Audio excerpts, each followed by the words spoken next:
Assalamualaikum warahmatullahi wabarakatuh.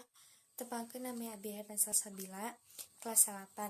Di dieu Abi bade ngajelaskeun tentang unsur-unsur pembangunan novel. Pengertian teks novel. Novel mangrupakeun salah sahiji genre sastra Sunda nu datangna tina sastra bahasa Deungeun. Novel nyaeta nyaritakeun rekaan nu relatif panjang dina wangun prosa sastra.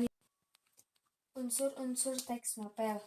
Unsur-unsur teks novel kabagi 5 nyaeta tema, galur, latar, sudut pandang, jeung amanat. Tema nyaeta gagasan ide atawa pikiran utama anu jadi dasar hiji karya sastra.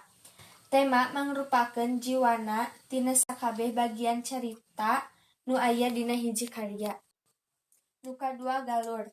Galur nyaeta runtuyan carita anu dibentuk ku tahap-tahapan kajadian nu aya nepi ka ngabentuk hiji carita. Nu katilu latar. Latar nyaeta sagala katerangan atau petunjuk nu aya dina kaitanana jeung waktu, ruang, suasana, jeung situasi kajadian hiji peristiwa dina carita. Nu kaopat nyaeta sudut pandang. Sudut pandang nyaeta mangrupakeun cara mandang jeung ngahadirkeun tokoh-tokoh nu aya dina carita ku nempatkeun posisi dina pengarang dina hiji posisi. Nu terakhir nyaeta amanat. Amanat pasualan, perkara pesan atau nasehat nu rek ditepikeun ku pengarangna.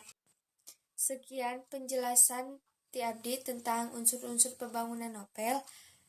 Punten bilih aya kalepatan. Wassalamualaikum warahmatullahi wabarakatuh.